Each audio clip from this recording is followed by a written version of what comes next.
All right, so good evening to everybody. Hope everybody's going good. Hope you had a good weekend. I'm already looking forward to the weekend. I know it's only Tuesday, but it is what it is, I guess. I want to thank everybody. I know this last time everybody got their test done, didn't have to do any unlocks or anything like that. I know there was some technical difficulties on some, and that is being noted, and you won't be held against you. But just do me a favor. Also remember, if you guys happen to have any sort of technical difficulties, take a screenshot of that with your phone, send it to me on Discord, and that will help me out tremendous. Plus, it kind of helps me if I tell JB Learning that something's wrong. I have like a screenshot of a time that I can base everything off of. So that is awesome. Before we get started tonight, does anybody have any big questions, concerns, or want to touch base on anything? Y'all, how are y'all doing right now? Somebody tell me what's up. Anybody?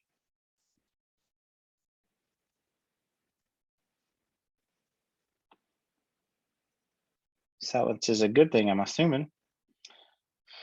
All right.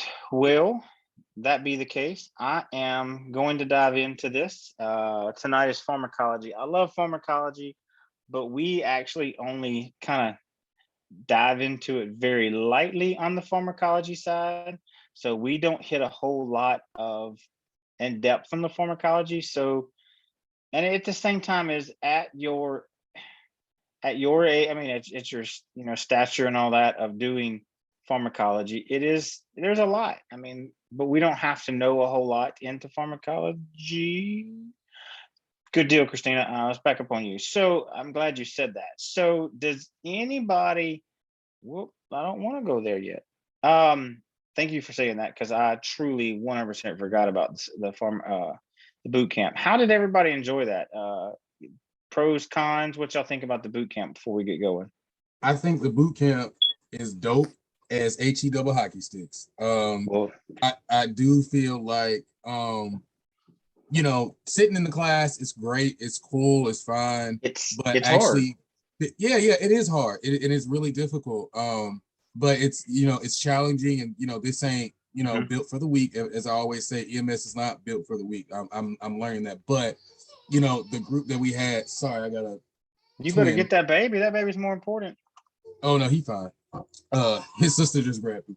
But so the class, literally sitting there. I don't know if a lot of people. We were in Valonia, so it was a lot smaller, and it was like 4 of us there, and we were able to actually literally reiterate some skills, reiterate a lot of stuff, really like hammer it to the ground, and even got a chance to be like, well, you guys can come back another time, like before the month's out, if you guys want to discuss some more things. And it made me feel good because it was like, they're really there to make sure we master these skills and do all this stuff right.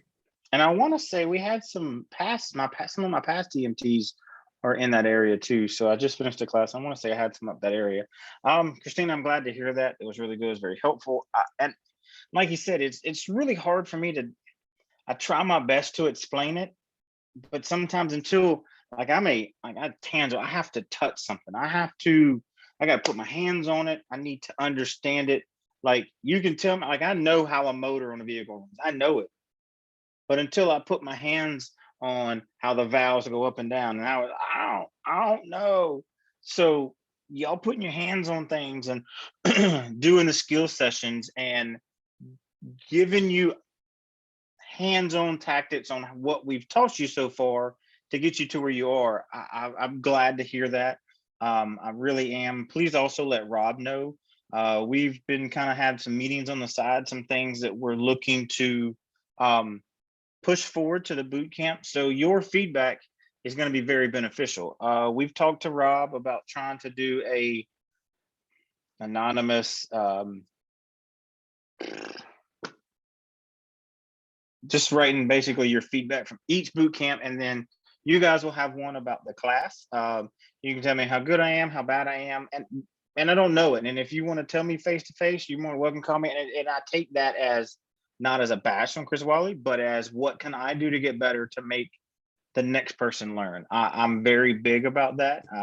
I like to criticize in private, praise in public. That's my biggest thing that's stand there. So if there's something that I can do, please tell me. And maybe my teaching is different. I know I talk fast, so that is one of my things that I'm trying to work on.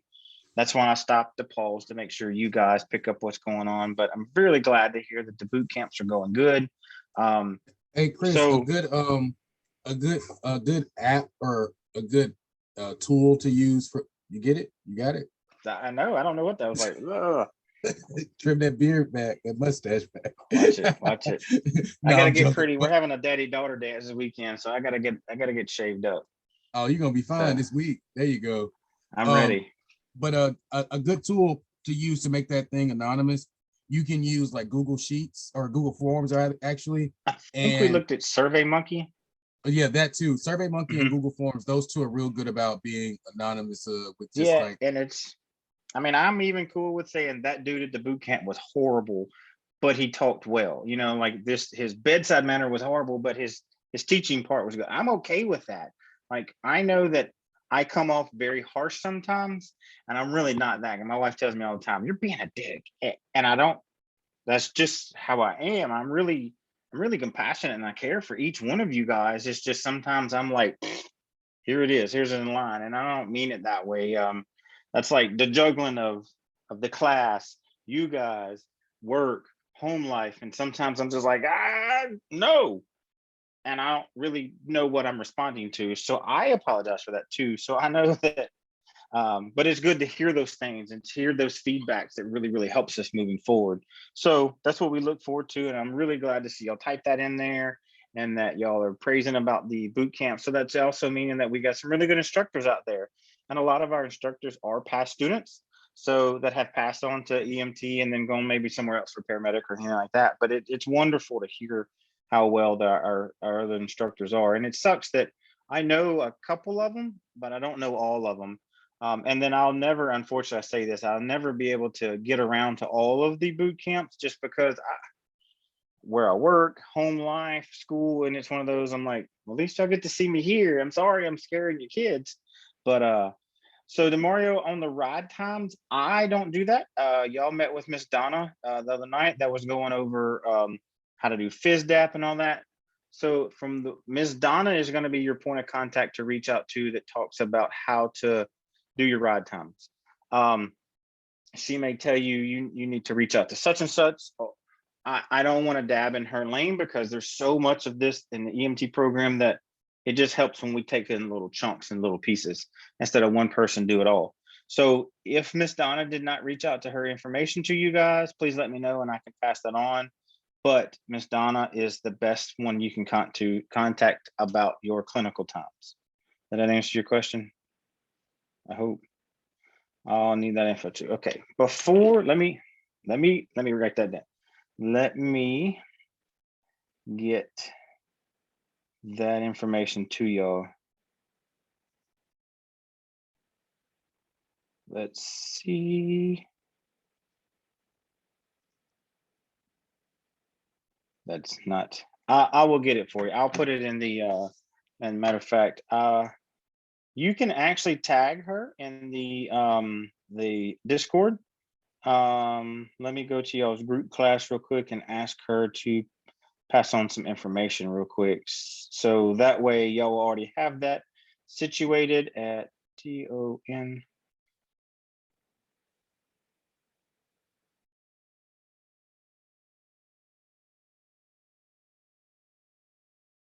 Let me get this typed out and we'll get going.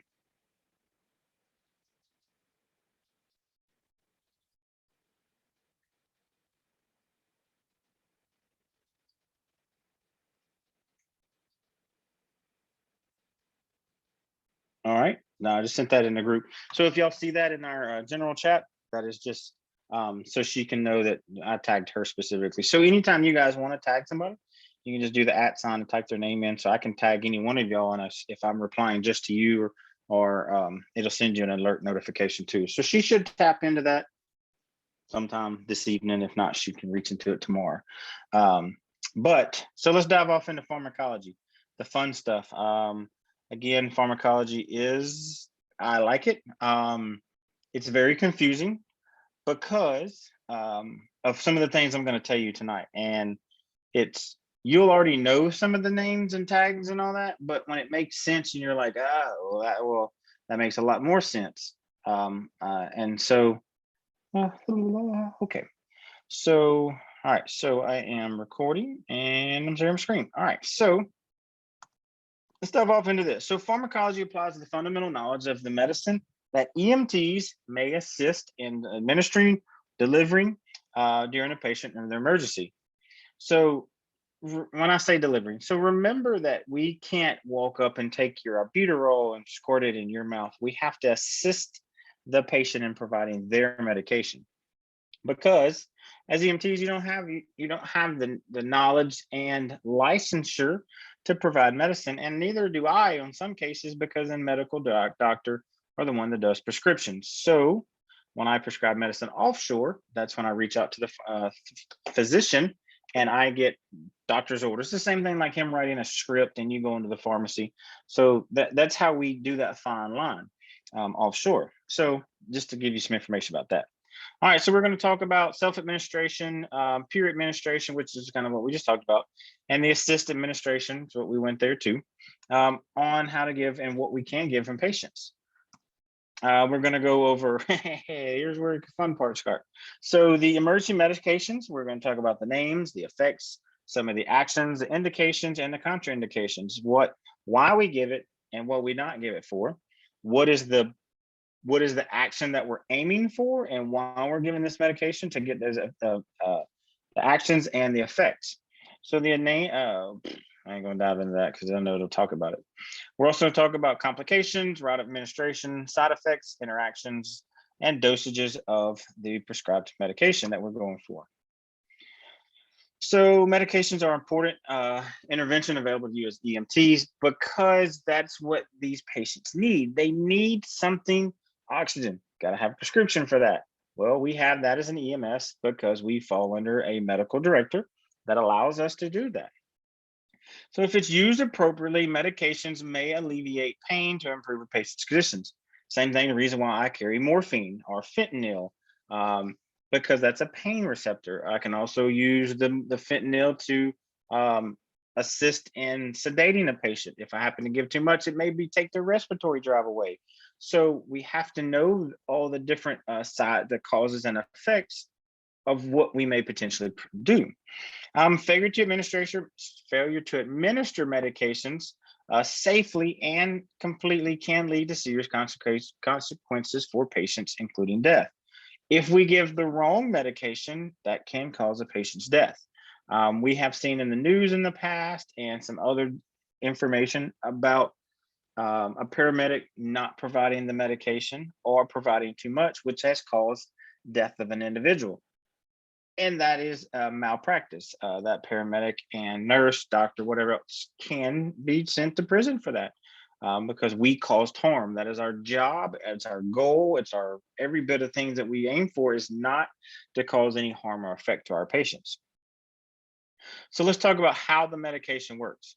So medication is defined, knock, knock, knock, hint, hint, hint.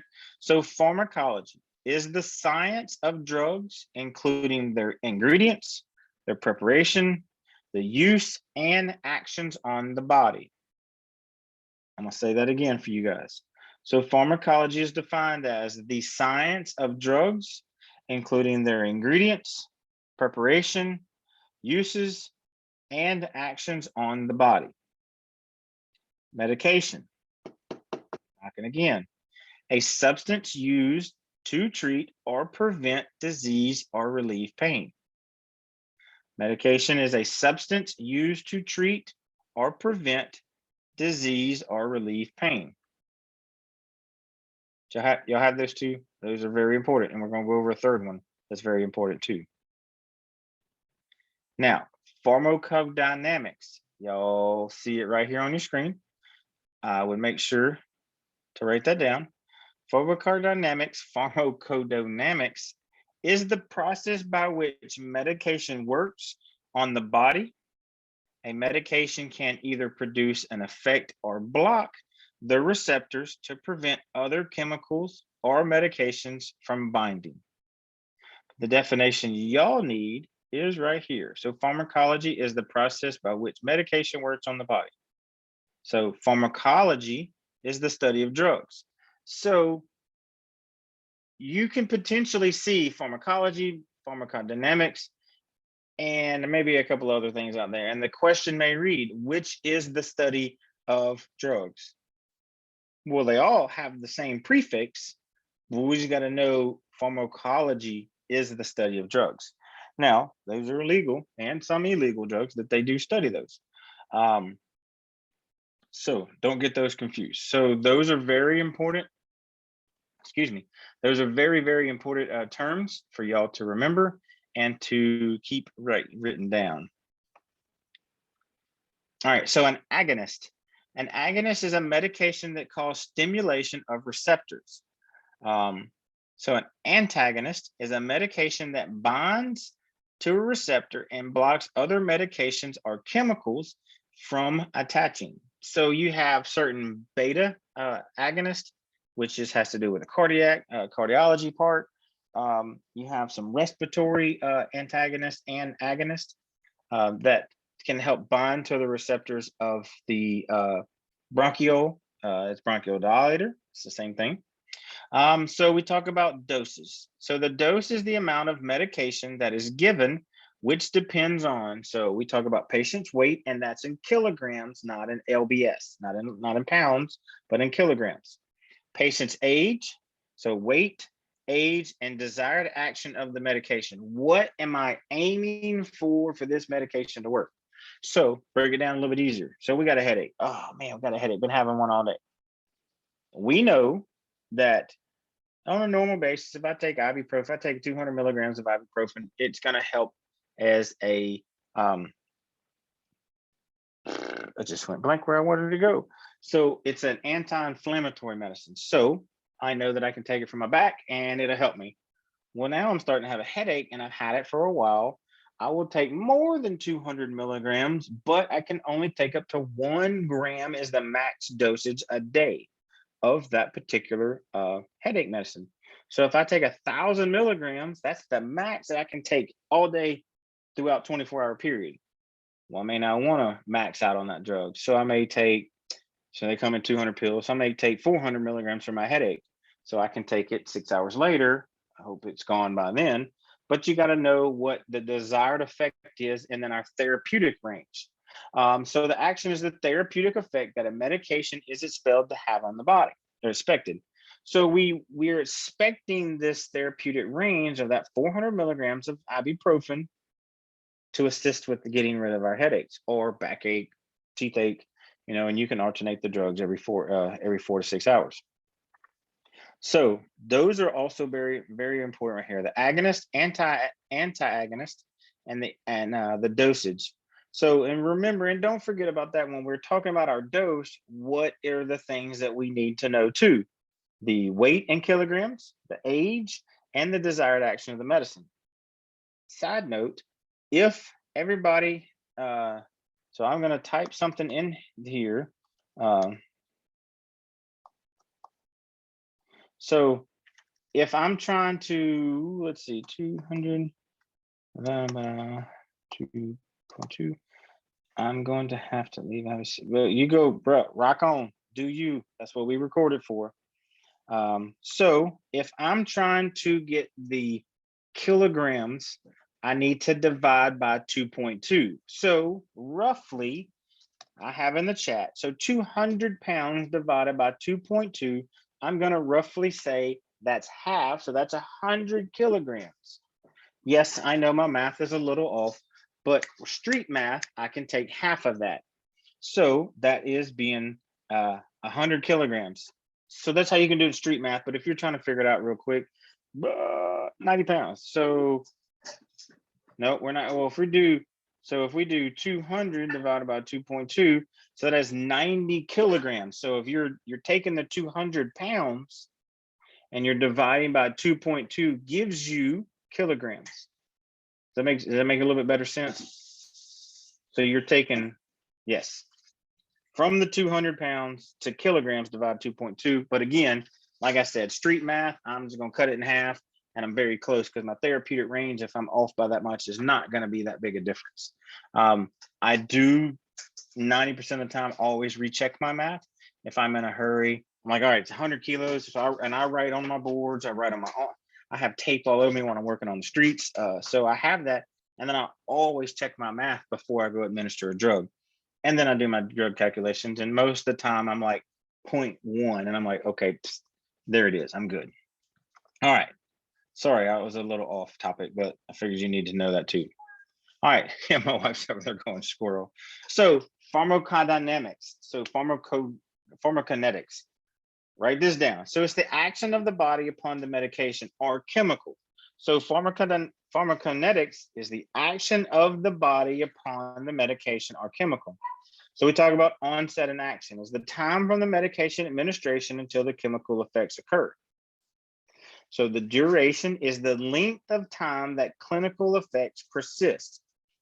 Then we talk about elimination is how medications or chemicals are removed from the body.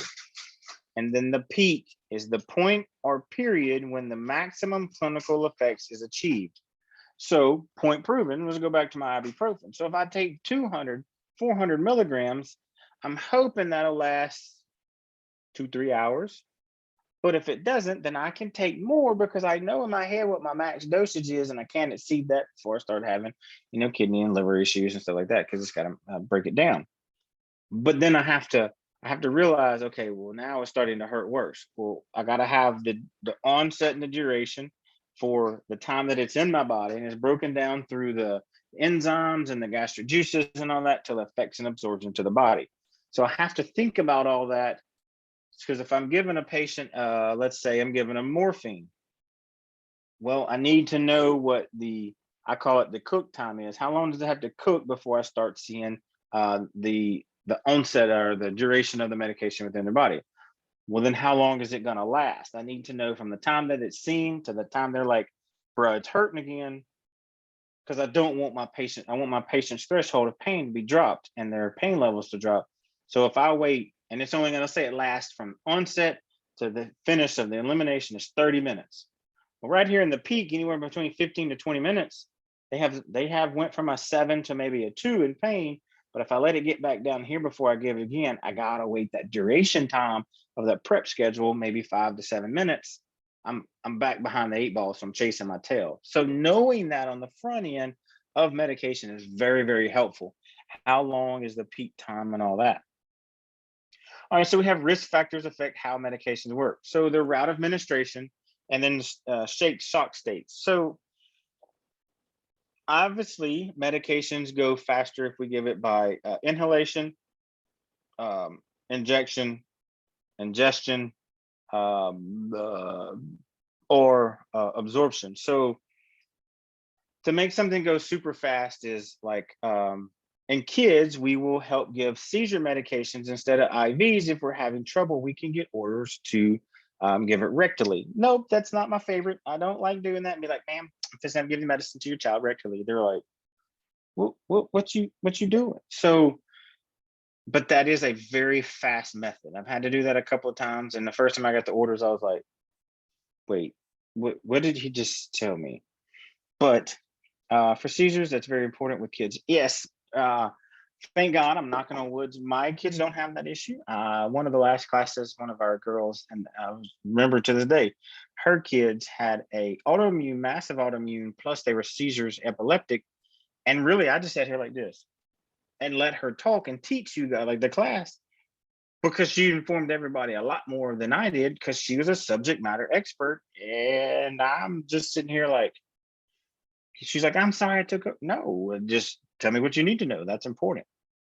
Sorry, back to here. So routes of administration we talked about, and then shock states. So when you start talking about shock states, you got to know that the fight or flight mode has kicked in. So they have a dump of epinephrine, and now those receptor sites are not as open, and they're not as empty, because now that epi has have them filled, and you're going to have more and more issues with that. So you may have a longer downtime before you get to that peak phase of that medication.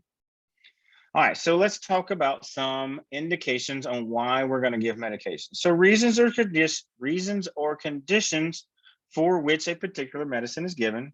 So a contraindication is a situation in which a medication would either harm the patient or have non-positive effect. Well, if it's not going to help them, why am I going to give it? I can fight this to tell you, but for example, so if the lady's having trouble breathing, why do I want to start my IV first versus giving them oxygen? Well, the IV fluids aren't really going to help them initially because I need to give them oxygen because that's what she's having trouble breathing for. Well, I'm going to give oxygen first and then potentially start an IV afterwards because I can give medication IV a lot faster. I can give it through the nebs and all those other things like that. True, that will work. But if she happens to crash, I've already got my fluid. I got that in line. That's the reason it's just another side effect. All right, so the absolute contraindication is a situation in which a medication should never be given if the contraindication persists. So a relative contraindication is in a situation in which the benefits of administering the drug outweigh the risk. So if it's a relative contraindication, the doctor at the hospital may be like, I know they're allergic to this and I can fix that with Benadryl and but my overall goal of achievement is much higher than I can fix that. So it's like, okay, so let's slam them with this and back it up with some Benadryl. And then we can fight that at it. We can work there. But then, maybe they won't have the contraindications because I've dumped them also on that Benadryl and some Epi, and I finally got this down. And so those are weighed. The weighs out pretty heavy. So we have our adverse effects. We have our unintended effects, is the effects that are undesirable but pose little to risk to the patient. And then our untoward effects is effects that can be harmful to the patient, which we don't want that. We want to provide the best care for our patients on a day in, day out basis. But we may not know that these patients have these allergies if we just happen to find them. And I don't mean like find them in the ditch or anything like that. But if there's nobody around that can tell us this information, we may have more of that adverse effect on the upward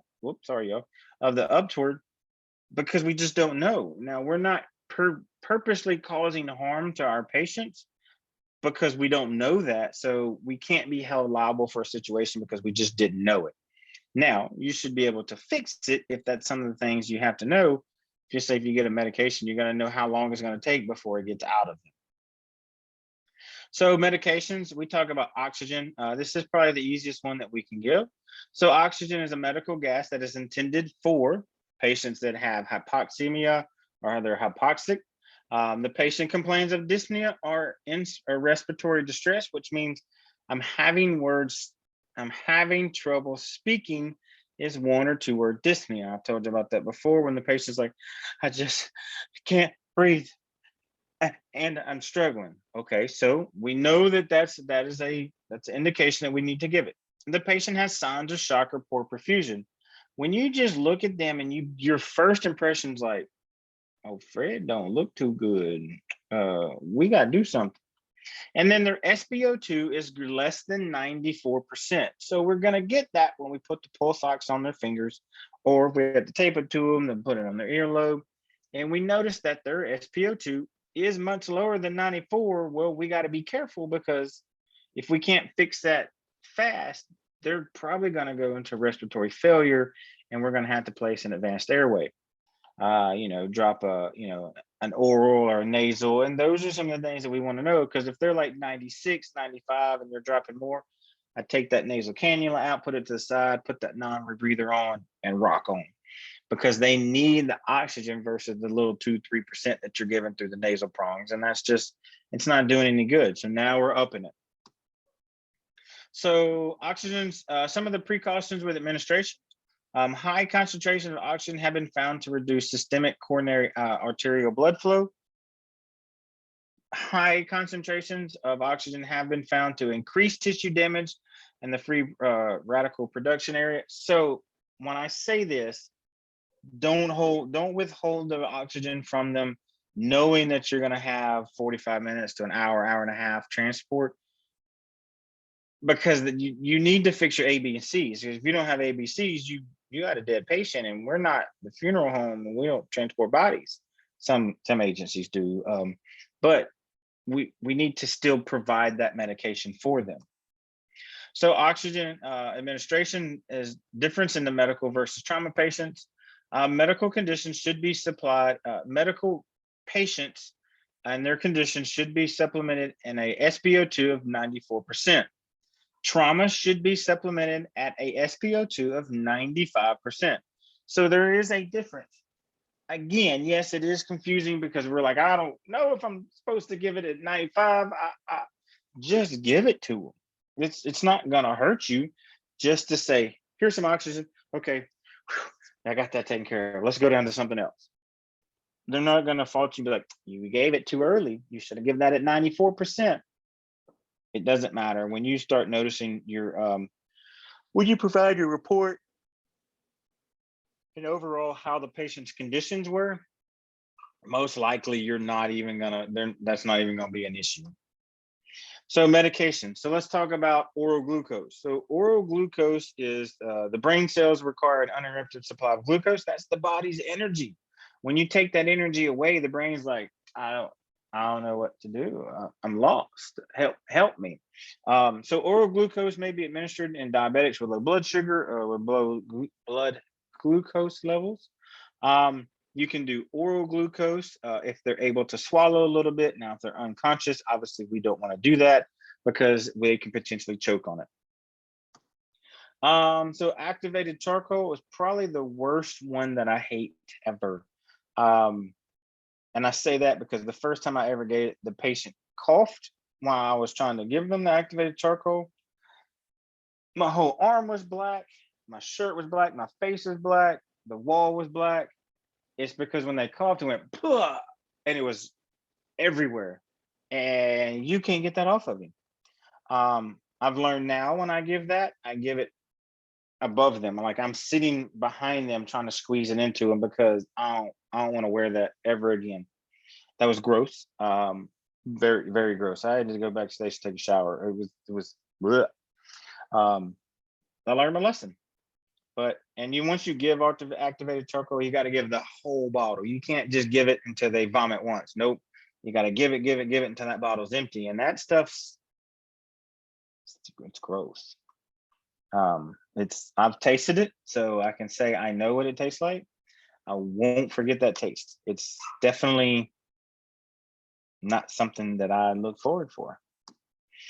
So aspirin, administered to the patient with chest discomfort or pain related to lack of oxygen supply to the heart. So we give this during a heart attack. We want to open up the blood vessels. Sorry, my cat's trying to come up here, so that's what I'm trying to do. And this may help prevent a complete blockage of the coronary arteries by messing with the platelet function. This cat, bro. So look, you see yourself? You're annoying. Go away. So that's something else that your med director may allow you to do as a basic, because it's in there in your abilities to know about the medication. The dosages is preset, but I've seen some agencies here lately come back in and talk about challenging that versus a high or low dose, and they say the high dose is what's been set for years, and they say sometimes I've seen it to where they give two dosage of a middle, it's two low doses, which totals a high dose, and I don't understand the difference in part of it. So I tell you to go back to your med control and read your protocols on that. So when we talk about inhaled bronchial dilators, we talk about its meter dose. So if I push it, we know a certain percent is coming out every single time. So a inhaled bronchodilator is a beta 2 I cannot pronounce this word. Adrenergic antagonist are the drugs. This class is used to mainstay treatment for respiratory disease such as a bronchial asthma and COPD. We'll type this down here so y'all understand. It is a beta 2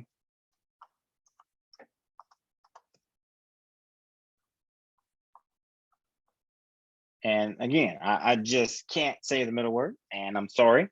So we talk about albuterol. Albuterol is kind of the ones that we know a lot. So albuterol is used to prevent and treat difficulty breathing. So it helps with wheezing, shortness of breath, coughing, and chest tightness caused by lung disease such as asthma and chronic obstructive pulmonary disease, which is COPD. And COPD is a group of disease that affects the lungs and airway. So albuterol is also, we talk about provenal and a few other categories that falls into there.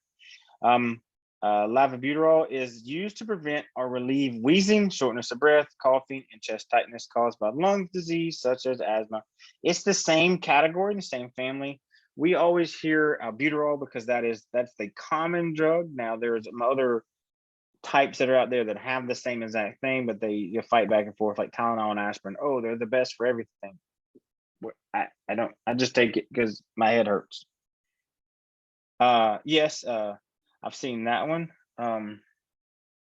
So there's so many, and that's the reason why like people hand you medicine and they're like, hey, I'm on this, and you're like, okay, I don't know every drug. I have a drug book on my phone that sometimes I just gotta look it up because it's not one of those it's common. You're like, what do you take it for? And they're like, I don't know, doctor told me to take it.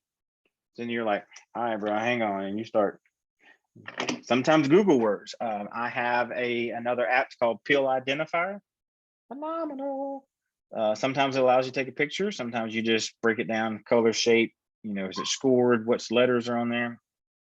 Works great. I love them. I use them both because I don't know it all. And I always phone a friend for assistance.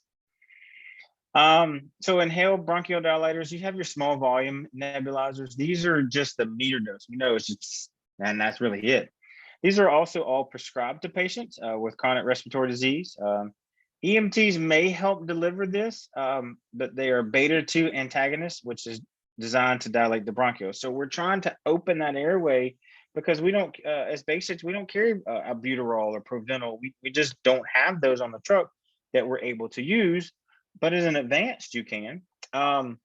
So those are the things that we can help them do. We can help them use their inhaler. If they say, my inhaler's in my bedroom nightstand, bet I'm gonna go be nosy because you need it.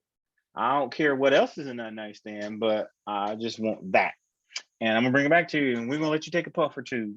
And we're like, how they, patient helped assisted in delivering their inhaler. It is what it is.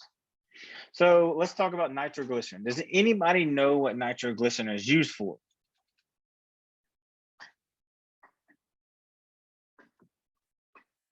Yes, 100%. And STEMIs are used for anything with a cardiac history. And I always like to say, if it's people carry the little bottles of nitroglycerin, you can get it in the spray. We use the paste a lot. I prefer the paste method because once you put it on, you cover it up. You ain't got to worry about getting any more. I don't like the inhaled version because you can breathe it sometimes too, because everybody's got to go and then spray it. Well, it's still in the air. So if you take a deep breath and it starts giving you a massive headache, you don't have no chest pains, which is great. But it does also, it helps dilate the blood vessels to reduce the workload. So we're trying to take the blood vessels, being so tight, we want to open them up. We want to be able to relax them. We need the blood flow to the brain, to the heart. We need all that to be increased. It does create hypotensive, so we can drop their blood pressure.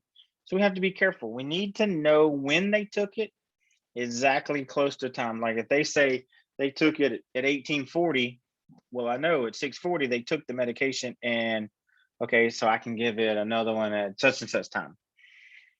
So, and the bottom part is very familiar. We need to make sure that if they are having the chest pains, the STEMI, the heart attack, and it's all related to an ED medication, we can't give that to them. Because the point behind the ED medication is it's trying to make the blood vessels small and create trapped blood in there. So you're already going to possibly be hypertensive or hypotensive for that. And then now we're going to give this nitro on top of it, and it's going to drop it. Telltale sign is if I give somebody nitroglycerin, I can do oral, sublingual, or the paste, and they're like, man, oh, my head hurts.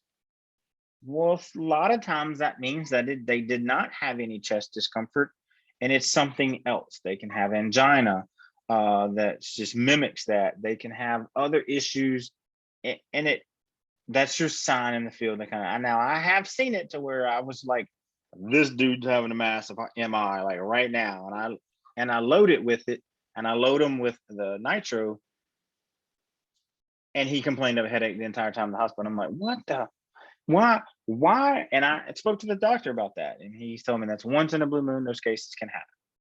So, but majority of the time you can have that. But remember, we do not give it to patients that have any type of ED, chest related, we do not have any chest pains related to ED medication. And that's very important because they can die. We can cause death to them because of that. Click. So epinephrine, which we know that we want to give this to anybody that has allergic reactions, potentially anaphylaxis. We go into respiratory failures because of this and anaphylaxis. So, and we know that right now all we've heard talk about is how expensive the EpiPens are. I heard not too long ago that somebody's paying up to $400 for them. They're not cheap. So, and they're auto injectors. If y'all have never seen one, you can literally take it and shove it through, like, I want to say it's like 1.5 inches of clothing when you put it inside, when you jam it to the leg. And the thing you have to be cautious about is you've all seen the TikToks or whatever else, they turn it around and do it backwards and it shoots through the thumb. Yes, that's very possible. But make sure when you do help, and so I would take the EpiPen, I would wrap the patient's hand around it, and then I would put my hand around the top, and then I help them give that EpiPen. Once you give the EpiPen, let it sit there for about 6 seconds to make sure all of the injection has been given and that it's done, that it's seeped through. Now you will see some blood may come out of it because it's an injection. You can see a little bit of fluid come out if you see a little, if you're able to see the skin, but that's okay. My mom's, when she was still around, she had to give hers twice to herself because she was highly allergic to seafood, and it caused a lot of bruising because this is injecting pretty dang hard to go through 1.5 inches of clothing. So, it's going to pack a punch. So you may see that in a couple of days if you happen to run on them again, or you go back to check on them in the hospital and you're like, bro, what happened to your leg? Like, what'd you do? That's when you hit me with the EpiPen. You're like, my bad, bro. So, and just to make sure that that is theirs, that's the big part. We'll go over that too on how to patients and all that. But when you give it, those are some of the things I just want y'all to know about giving the EpiPens. So Naloxone, which everybody knows is Narcan, you can buy those at Walgreens now. This is the new. Unfortunately, that is the new. I've heard not too long ago that California is now giving these out to drug clinics, like people that come and get the clean needles and syringes. They just give them the Naloxone on the front end, and you're like, what? Like, but anyway, so when you get the Narcan that your ambulance may carry, it may carry in like the little small white meter dose, or if you get the boxed of it and you have to put it on and the net, basically it's like an inhaler part. Look at the difference in the medication, because most of the time, the ones that the federal government had a grant for that allow police officers to carry the Narcan, it's 8 milligrams, which is double the dose of what we give on the ambulance. So make sure that you check that dose, because if you give 8 milligrams on the front end and you do take that high away from them, you probably doesn't have a fight on you. So make sure you know that dosage before you give it. Some things in the know, you're like, all right, I got to give this back away. Let PD make sure that they're here. So naloxone does suddenly reverses the sedation or the drug in itself. It does have side effects. Talk about hypotensive. It does help with the respiratory depression, but at the same time, it can be prolonged about that. And so the opioid, you can't just give it for, let's say, we don't know what they're overdosed on. Well, okay, well then I can give it. But if you know if it's like a marijuana or anything like that was laced with something, you can potentially still give it because maybe it had an opioid on it, but it's not going to work for any other drug besides an opioid. Hey, So, Chris, come on. I got, this is gonna sound crazy, but I have a whole BLS bag, and I mean I can show some people what it looks like. This is what one will look. Yes, so that's what you're going to see on the ambulance. That box, it's it's like the peach colored box, and then yes, so the injection. So you can have those two. I don't have the little white one, but it looks like an Aspirin inhaler. Epi. There's the Yep, Epi. there's your Epi. Here's your Albuterol. There's your, you break it open. Be careful. I will say I've tasted it. Tastes really, it's really gross. Glucose. There's some of the, so you can give that to diabetic patients also. It's just like a Gatorade paste. If y'all seen that, if you play sports, put it on the inside of their gums. There's what the nitro will look like. So that, and I'll tell you the reason why those bottles of the nitro comes in a kind of a dark case is because it's sensitive to light. You have to be cautious about that. So that's the reason why that it's in those bottles. I appreciate you showing that. I hope everybody got some help out of that. Mario, I appreciate that. Thank you. That's one of the things that I don't like. I have them, but I don't. They're all full, and I don't want to like open up some boxes because my luck, I would lose it, and then when I go to look for it, it's not where Chris Bobby's supposed to keep it. Thank you for showing that. So let's talk about, so let's dive into this. So this is where I want y'all, I'm gonna leave this up there. Y'all take a screenshot, y'all write this down because this is very, very important. So when we go over a medication, we have to talk about the generic name and the trade name. Those are two different parts, but we hear both of them. So the generic name is a simple, clear, non-proprietary name. The generic name are never capitalized. So that's how you can tell them. So y'all see right here on ibuprofen, where is my marker? So ibuprofen is not capitalized, okay? Because it is a generic name. So the trade name is the brand name that the manufacturer gives to a drug. Trade names begin with a capital letter, and one drug may have more than one trade name. That's where it gets really confusing because we've heard of both of these medications, but did you know this was a generic versus being a trade name? That's how you can tell that's how you can tell the difference. We'll let that sit there for a second and let that bake so y'all can write that down.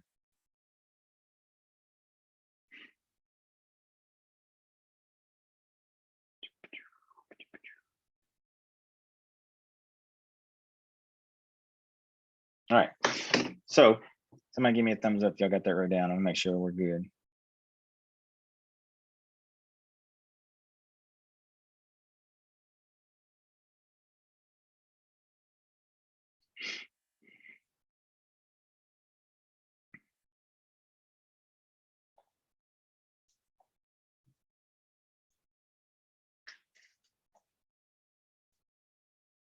Well, see, that's, you're so right, because the problem is these are proprietary to it's the company, and there's so many mistakes.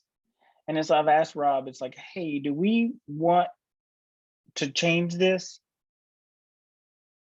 And it's so like some of their spelling is wrong, and it's like, oh my God, I don't. But you're correct, Kristen. I appreciate that. That's very, very true.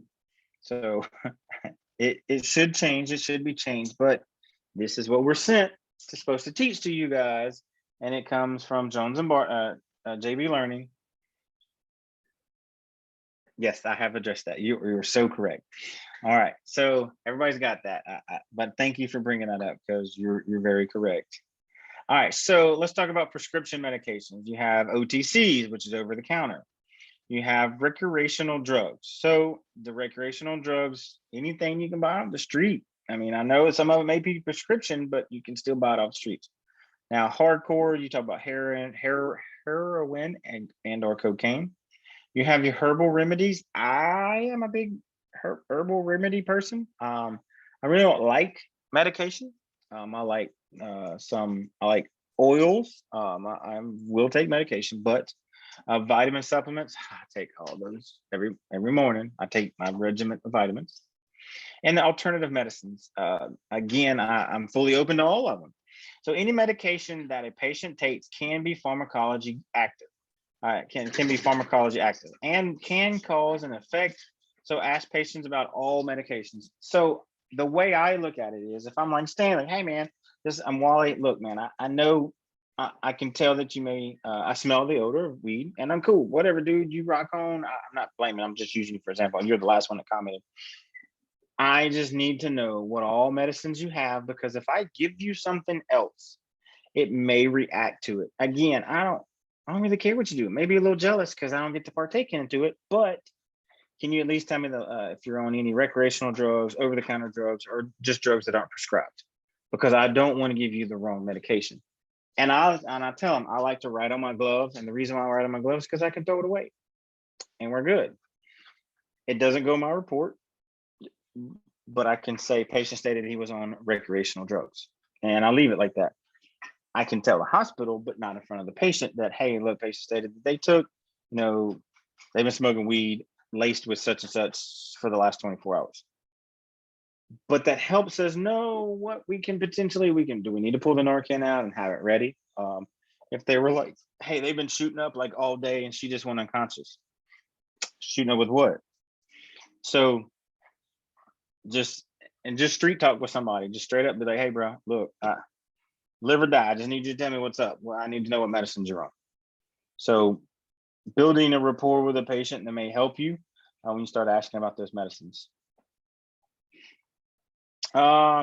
So routes of administration. So let's talk about this. So internal medications enter the body through the digestive system. Often in a pill form, liquid, such as a cough medicine. Medications administered via this route tend to be absorbed slowly and are not commonly used in the emergency setting. Parenteral drugs, parenteral medications enter the body by some other means, often in liquid from administration through needles or syringes, and absorb much quicker than offer a more predictable and measurable response. So that's the reason why a majority of the ones that we give are inhalation or injection through IVs, because we can kind of plan those the times. We know the peak times depending on the weight of the patient. Not all the times I'm like, oh, I need to know if they're 200 kilos, that's a big old boy, how much morphine I need to give. Well, I already have a preset line. If I don't get any change in this, I can go to this amount. So it's not like, all right, I'm going to load them full with 10 of morphine. Well, you can, depends on what your protocols say, but you may want to meter that, because if you give them super high, you may take a respiratory drive away, or they're may make them hypertensive. Well, I don't want to do that. All right, so what did I write in here? Do not let the patient attempt to get their medications, because this may actively increase their discomfort, aggravate the medical condition. Medications EMT administered are either carried on the EMS unit or prescribed for the patient. Be very familiar with your local protocols. Be very, very, very familiar with what your protocols are. If the patient wants to take their own medication because they don't want to pay for yours, it's not how it works. You don't get to make that decision. I do, and I have your medications, and I understand your concern, but I have to give this medication to you because I can control it. If you take it by mouth, it's going to take a longer effect, and I don't want that. I want to get an effect right now. So that's just something else here. So if you get their bag of medicine, put it to the side. Don't let the patient be able to get their hands on it. And again, be very, very familiar with what your local protocols tell you to do. Why is it not going? So let's talk about absorption. Absorption is the process by which medications travel through body tissues to the bloodstream. So some common areas is by rectum, which is PR. It's easy to administer, provides reliable absorption. It's not the preferred method. So oral is by mouth, means takes as long as 1 hour for the absorption to occur. And that's just your most common routes. So when they say nothing PO after 6 p.m., well, they don't want you to take anything food, medicine, unless it's prescribed. You got to have a procedure done. You got to have this no food or water after midnight, and that's what they normally say. And they use PO because it's so built into our brains to write that. But that's the way it's medication must be taken PO, and that means by mouth. So we have IV, which is fastest delivery, but cannot be used by all medications. So just because I have that IV in you, I can't give a, let's say a meter dose inhaler. I can't give that by IV. So we have interosseous, which is IO, which means I take and put a needle in your bone. I pull out the cartilage on the inside, the interosseous space, and I can inject it. It does cause some pain and discomfort because it's the pressure going inside your bone. But that to me, I would prefer to start an IO on anybody because it is so much faster. Subcutaneous, which is SC, is beneath the skin. It's an injection we given in the fatty tissue between the skin and the muscle. So like your flu shots, your COVID shots, your vitamin shots, those are all given sub-Q. So intermuscular is IM, this means into the muscle. It's usually absorbed the fastest, and not all medications can be administered by IM either. Let's say like glucagon, which is another diabetic medication, I give by sub-Q. I don't try to inject that in there because it absorbs through and pushes out. So most every medication we have can be given both. Back in the day, I remember when you couldn't get an IV and you had a cardiac patient, you used to be able to give epi and atropine down the tube. Well, we found out over time and studies, just not the most desirable way. But you can still get some of the same effects. It's just short-lived, has a very small shelf life going down through the tube. So we don't do that anymore. So we have inhalation, obviously into the lungs. We have sublingual, which is how we just goes right underneath the tongue, that's the way you give nitro. You can do the sublingual sprays for nitro, and then the paste goes on the chest. So enters through the oral mucus under the tongue and is absorbed through the bloodstream within just minutes. We have transdermal, which is through the skin, applies as a patch, which that's how we give the paste on there for nitro. And then IN is a relatively new delivery of medication, that is through medications pushed through the mucous animos. So it's a MAD device. It's a little white triangle piece that you can screw on to the Narcan, and you give it up you give up both sides of the nostril. You don't want to give, so on Narcan, if you screw the little MAD device on, you give half on one side and half on the other side. I like to follow that up with a bag valve mask, and I like to give 2 or 3 puffs between there because I can control it going in. I'm not relying on the patient. So if I'm going to give it nasally, I'm going to get my bag out and I'm going to squirt half, give them 2 breaths with it. I may have to do more than just 2 rescue breaths with it, but it's quickly absorbed. That's another reason why we like to give Narcan that way. Versus I got to start an IV on you, push it in that way. You can give Narcan by IM. It's not as much recommended because there's a needle. Let's say like you're bringing a needle to the gunfight, because now I'm bringing this needle out there, and I don't really want this person that has took their highway for me having a needle really relatively close to them. So here's a chart. So you have your different routes and your rate. I'm going to leave that on there for a second. I'm going to step away and grab a bottle of water while y'all write that information down. So give me 2 seconds and I'm going to leave that right there for y'all.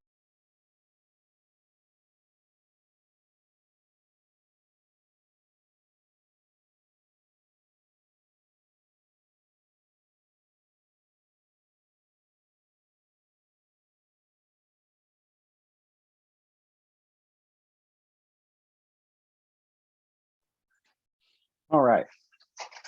So I'm gonna We're going to probably cover the next 3 slides, and then we will tell you what. Let's do the next 5 slides, and then we'll take a break. This class is not super long tonight, so we should be done in about maybe 2 hours. Medication form. So the form of medication usually dictates the route of the administration. The manufacturer does choose this for the form that's on the inside. The proper route of administration, the timing of the medication releases into the bloodstream, and their effects on the target organs. So this medication has been studied long, and they can tell you a range. Within 7 to 10 minutes, you're going to see some of the effects. So that's a good thing that they've done some studies in this so long that we kind of already have an idea. When I was in paramedic school, we had to do drug cards. Well, drug cards was the trade name, the generic name, the shelf life, the desired. Like I still have my cards, and that's been almost 25 years ago because they're important. That's something it's just like a rite of passage. You got to do drug cards. I honestly still have to look at them sometimes because I'm like, oh God, how long is morphine? What's the shelf life of morphine? Oh, I just revert back to it and go look at them. Yes, I can Google that now. We didn't have Google, we didn't have as fast a Google as we did now, but it's a tool, and I like to put my hands on it so I can understand it better. So we have our tablets and capsules. So this is just the different types of medication. So most medications given by mouth are in a tablet or capsule form. Capsules are gelatin shells filled with a powder or liquid medication. Then we have our tablets, which are it's the powder that's compressed by pressure that makes the tablet form. And they often contain minerals that are mixed with the medications, and they're compressed. So under, I don't remember the tonnage, like just certain tonnage that they're compressed with, but they dissolve. Same thing with the capsules, they dissolve and you just get rid of them. So solutions and suspensions. A solution is a liquid mixture of one or more substance that cannot be separated simply. Solutions can be given by almost any route. When given by mouth, a solution may be absorbed from the stomach fairly quick because the medication is already dissolved. It's in a liquid form already. Many solutions can be given by IV, IM, or SC injection. A suspension is a mixture of finely ground particles that are distributed evenly throughout a liquid by shaking or stirring and do not dissolve. So it's like when you get a medication, it may say shake very well or shake well before diluting it into or dissolve, giving it to the patient. Suspensions separate if they stand or they are filtered. So it's like oil and water. We know they don't mix, but if you let it sit there for long, you see the fine line between the oil and the water, or the oil and then the water. So it's the density of it which helps dissolve why it separates. It is important to shake and swirl suspensions before administration, like I just said. Very, very important because we want those particles to be divided, but we don't want them to separate from the medication because there's reasons why we want to shake it up. It may help guide the medication down a little bit easier. So, but that's the reason why the manufacturer says the best is, best if shaken or swirled before administration. So meter dose. So we talked about the inhalers earlier. Here's a small picture of one. You can see these in multiple places. Some people may carry them now. Liquids or solids that are broken into small enough droplets or particles may be inhaled. A spray canister can direct as such substances through the mouth and into the lungs. It delivers the same amount of medication each time it's compressed. So every time you push that bottle down, the same exact meter dose is given. It's often used for respiratory illnesses such as asthma and emphysema. It does get into the bloodstream near the site of desired action more quickly because we know inhalation is a quick absorption process. So I really like giving these they're so used to giving them through the MDIs that they know how to take them. But if for some reason they're unable to, like I can give the inhaler through a meter dose, and I can do that through an inhaler device on the ambulance. If you can't find their Albuterol or they're out, maybe they have a reaction, maybe they're having a shortage and they're short on any, and I can give a double dose at once. I've done that multiple times. Some topical medications, this is it's self-explanatory. It is applied to the surface of the skin and affects only that particular area. We talk about calamine lotion for poison ivy, hydrocortisone cream, and Neosporin ointment. We've all used those in some form of fashion, I'm sure. I'm sure some of y'all are not allergic to poison ivy. I don't like y'all. No, I'm just picking. But we know those. We've seen those Neosporin for sure on cuts and bruises, or cuts and punctures. We all had to use some Neosporin at some point in time. I lied. We're gonna go a little bit further. Sorry. So what is this one? Transcutaneous medications designed to be absorbed through the skin. Absorbed through the skin. We talked about that. Transdermal medications may have a systemic effect to where it goes to the whole body. So like testosterone for men.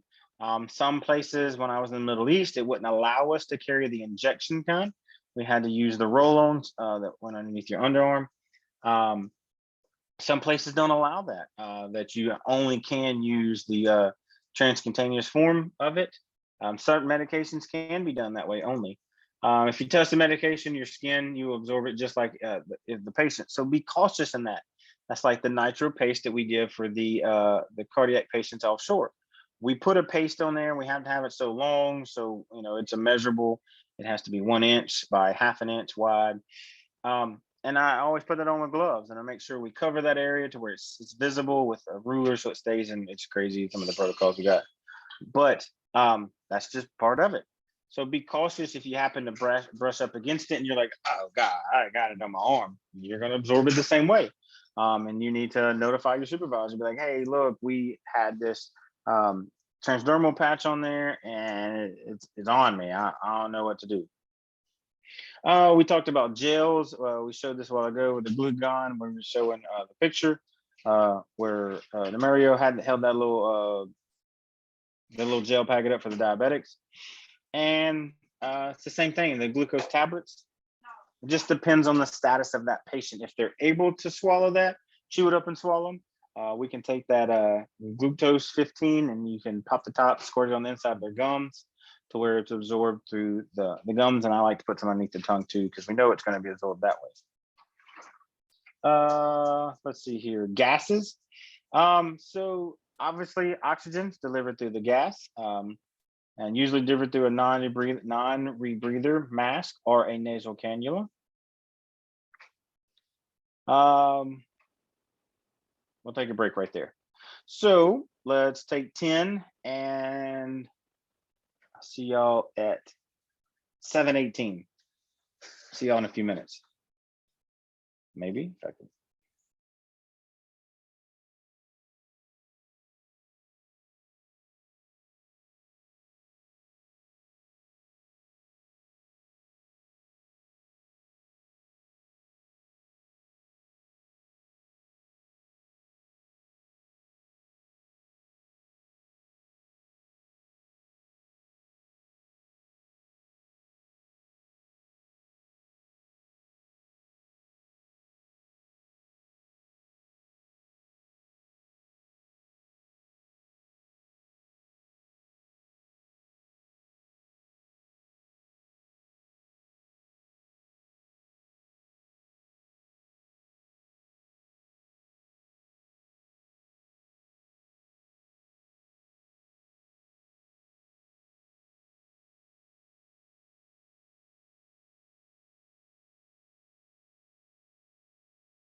All right, we're back. Roughly halfway through. So just kind of give y'all an idea. All right, so we're going to talk about general steps in administration of medication. So medications should be administered only under authorization of online or offline med control. So it means your protocols are already written, which is the offline. Those are your protocols you're going to follow, which are offline only. If you have to call med control and get a verbal confirmation or a verbal suggestion of what medications you give, that's online. So here's the follow the rights of medication administration.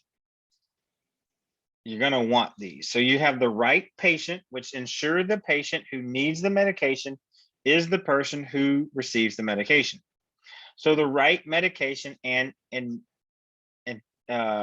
right medication. Verify the proper medication and prescription. The right dose. Verify the form and dose of the medication.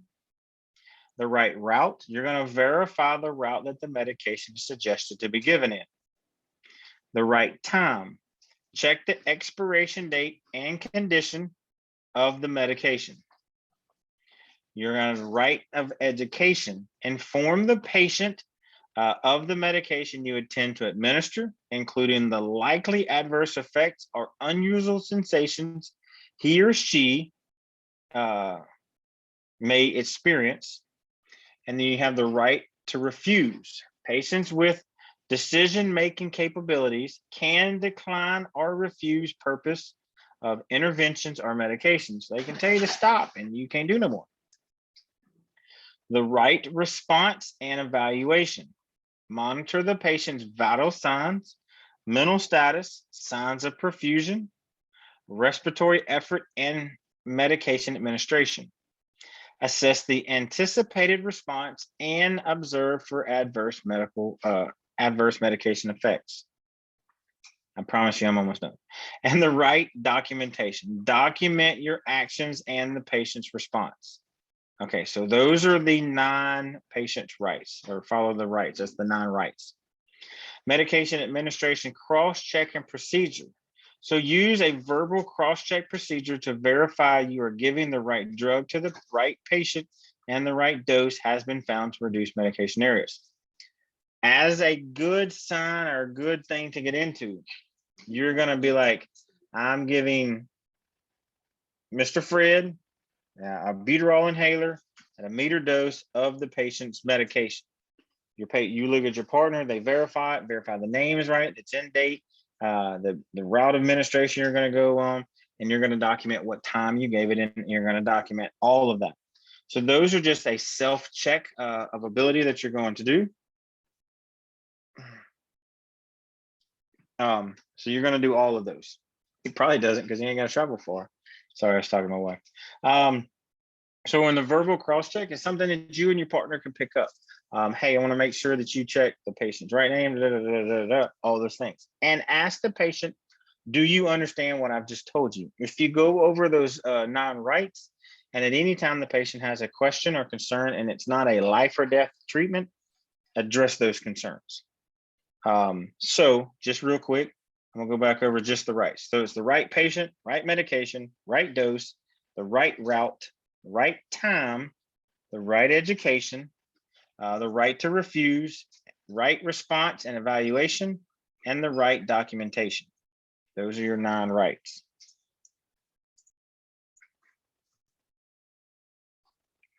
There you go right there. There's a little sheet for you guys to take a screenshot or to memorize.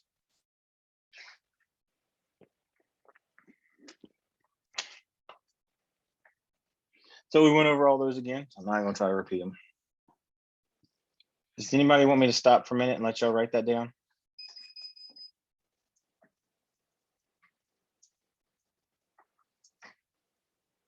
Or are you going to continue going? All right. I'll take it from 1. Do we get a second one? We're good to go. Moving on. All right. So over the years, EMTs have been allowed to increasingly responsibility to work with medications. So many departments have strict guidelines on when an EMT is allowed to administer a medication or what medication they can give. So you have peer-assisted medication. So you administer a medication to yourself or a partner. Example, you were exposed to a toxic agent. So you have a patient-assisted medication. You assist the patient with a medication to his or her own medication. Remember that. Examples, we have an epinephrine auto-injector and the nitroglycerin, the meter dose inhaler, and then EMT administered medication. Is the EMT directly administers a medication to the patient. The patient has been severely confused or unable to understand the need for this medication. Examples, oxygen, oral glucose, or aspirin. A med control. It's state guidelines and local protocols determine what an EMT in your system may administer. Refer to your local standards and obtain a listing of how an EMT can administer medications. Anytime that you're a new hire with a company or just in regular orientation, they're going to provide a packet and how to understand their protocols. They're gonna harp on that for probably about 2 days worth of any type of hire with an ambulance service, maybe with the fire service. Any of those are gonna be broken down to you. So that knowing what your protocols say and knowing what you're allowed to give, and it may tell you give oxygen underneath well, that's okay. And again, you make sure you follow those, not be like, oh well, Chris said give it when they're below 94. Well, if your protocols, that's what you're being hired on. I'm just teaching you the standard, but you're following what once you get out of registry and all that, this is what you're going to follow. So oral medications, you take a standard precaution, confirm the medication is not expired, obtain medical direction or by local protocol, confirm that the patient has a patent airway and is able to swallow the medication.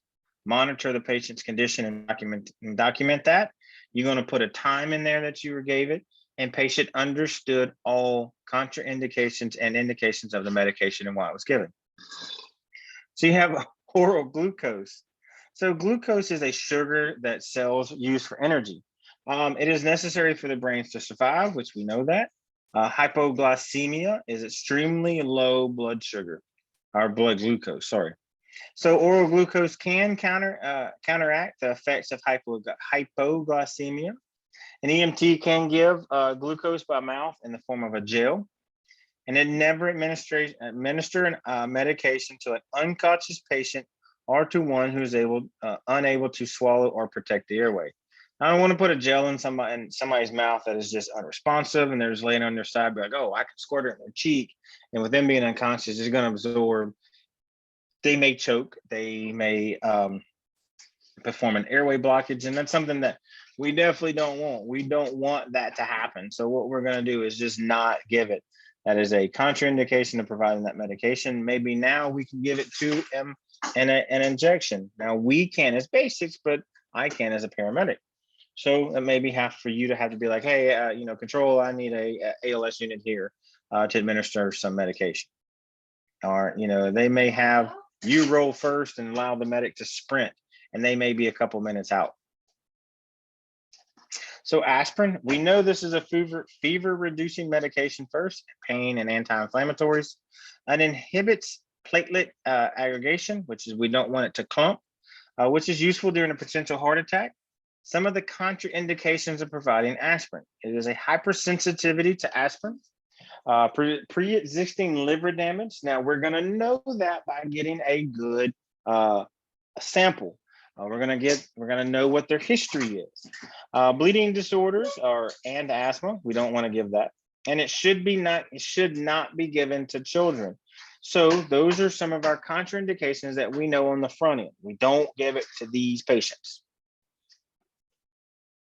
Sublingual medications.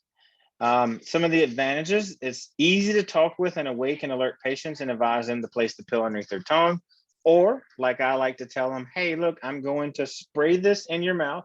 I want you to take your tongue and touch the top of your roof like this. And I'm going to spray this one time underneath your tongue. Once I do that, close your mouth, put your tongue down. Swallow. Now open your mouth and let's talk. All right. So absorption rates are very quickly. some of the disadvantages. Any medication placed in the mouth requires constant evaluation of the airway. True.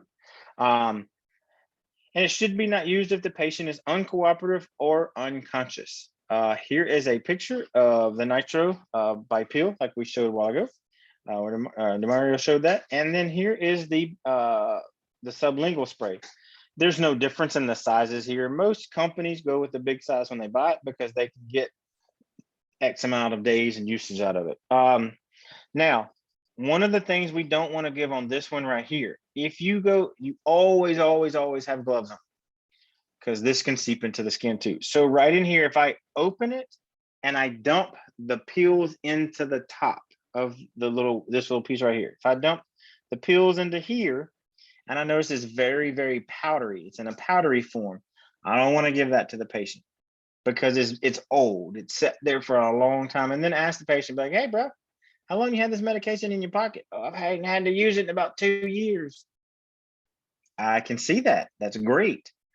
But we're not going to give this to you now because it's old and I'm afraid you're not going to get the best dosage.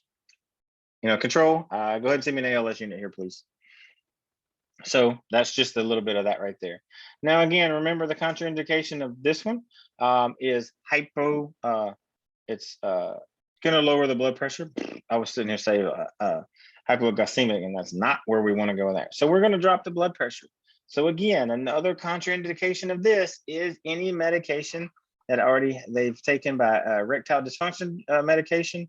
So let's be cautious about not giving that and getting a very good history prior to giving that medication. So before administering, always get a baseline vitals. Your baseline set of, pulse ox, pulse. I want to know what their respiratory rate is. I want to know what their vitals, their blood pressure is. I want to know all that before I give any medication. All right.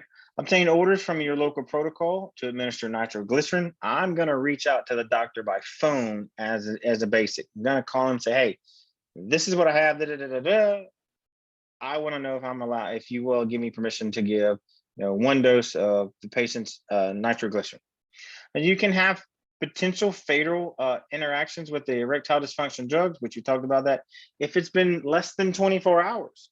So if they've had it in a 24-hour period, we still don't want to give it because we know what's going to happen. We're going to bottom their blood pressure out. We talk about Viagra, Cialis, Laverta.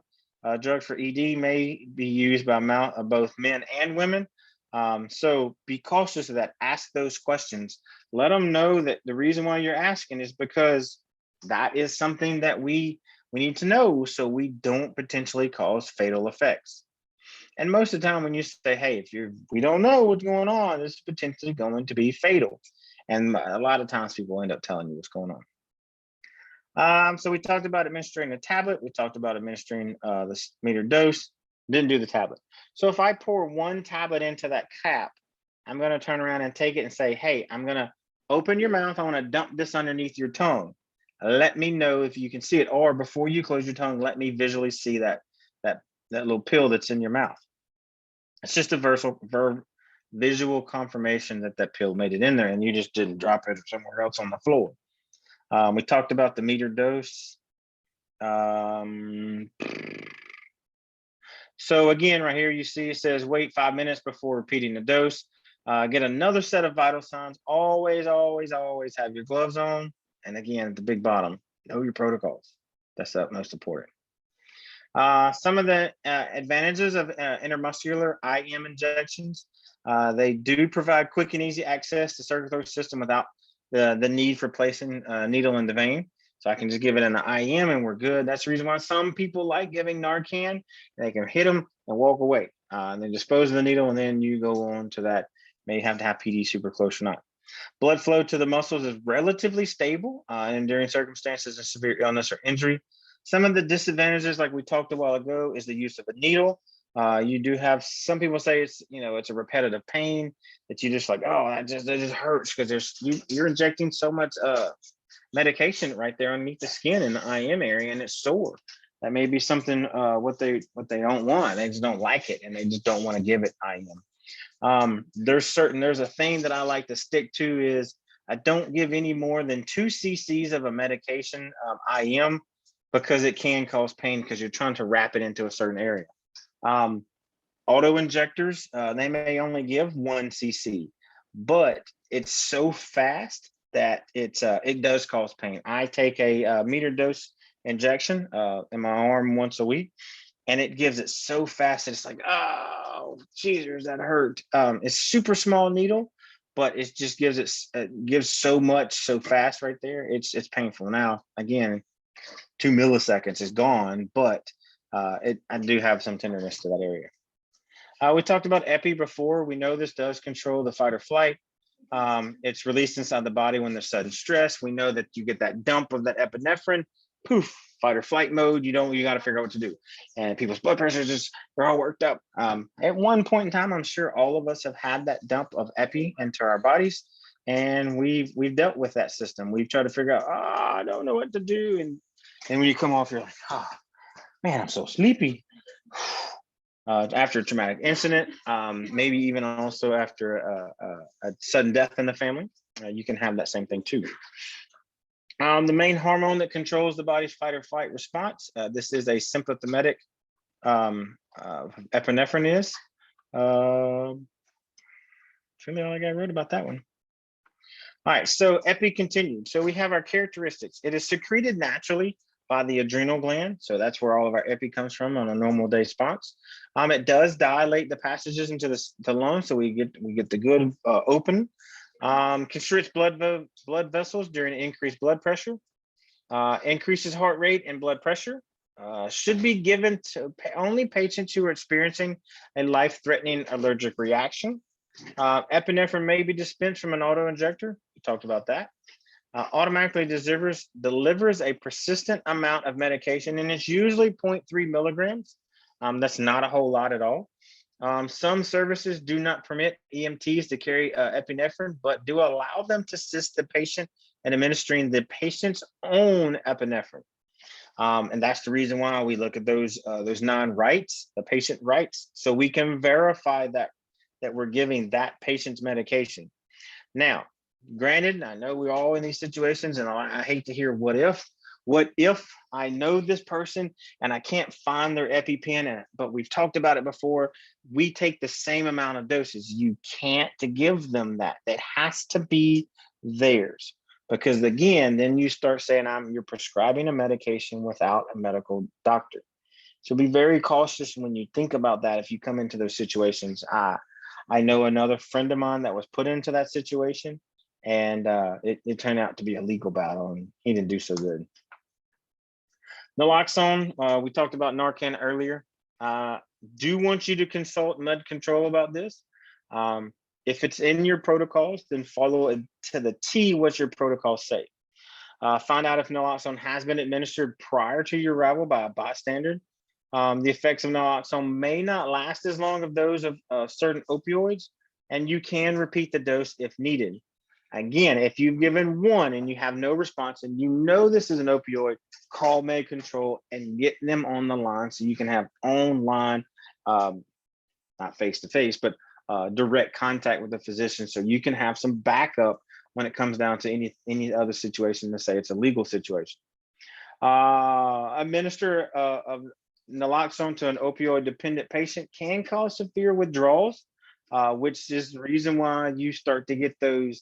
They get that fight mode. They just want to get into just the rage, because you may have just sucked dry an $80 high and now they're pissed off. They want to take it out on somebody. When you do this, when you provide naloxone, consider your safety. Your safety is very important, because if you slam them on this, and ladies that are in here, if you're running double female trucks, you may get in a fist fight. Some of you may be able to hold your own, and I ain't picking on nobody, but think about that in the backside of your mind. I've given double doses multiple times before, but I don't give them back to back. I'll give 4 milligrams. I'll do their vitals. I'll check them. Then I'll give them 4 again. I'll get the desired result that I want, but if I'd have given it back to back, probably would have had to worry about my safety and would have been like, all right, going to go hands on, boys. So prepare for those things. Knowing that in the back of your mind can help you predict on a patient. So here's what it looks like when we give it nasally.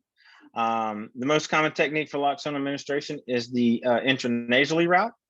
The same consideration described as administering injectable naloxone can be applied here. The rights again. If naloxone is not available, a bag mask ventilations may be required because this dude may not have a respiratory drive. That opioid may be what has caused you to come there, and they went to respiratory failure, and now it's an arrest that they've coded, that you're going to have to code this patient. I have given naloxone in a cardiac call before because we know we saw drugs in the room. We weren't aware that the patient did not take the drug, but again, it's not going to hurt them. We had worked this call for 15 minutes and we were getting rhythms back. We were losing them. And it's like, sure, let's just slam him with, Narcan. It didn't come back because that's not what caused the cardiac incident, but we were already bagging the patient. So it didn't really hurt. As a matter of fact, I did have a tube in the guy, but when we slammed it nasally, we decided to disconnect the tube and go use the bag valve mask so we could get it nasally a lot faster.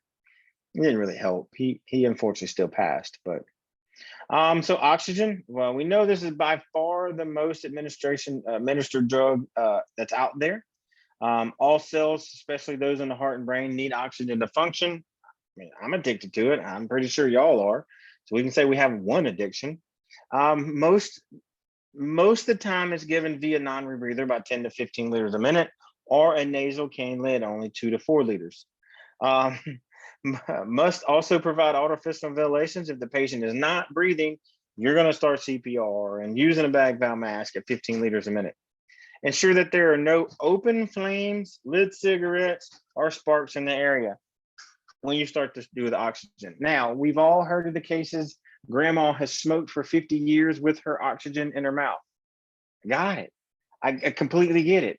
But it takes that one incident to where she goes, poof, and it does, and I say blows up in their face. I don't know of any instance where somebody has died from that, but it can cause burns to the face and to the airway. So that's something to think about too. So if you know that somebody's smoking and you're in a house and you're fixing to give oxygen, just politely say, hey, sir, ma'am, do you mind not doing that while we're right here doing this? Because this can potentially cause some sparks and all that, and we could potentially have an explosion. And I don't want that for your mom. So do you mind holding off on that? Oh, so do you want to elaborate on that, Tamara, if you can? He says, my friend. She was on oxygen, and she was on the cylinder oxygen, and right. They had switched her to the machine with the water, the bubbler. Uh-huh. And because she'd always smoked with the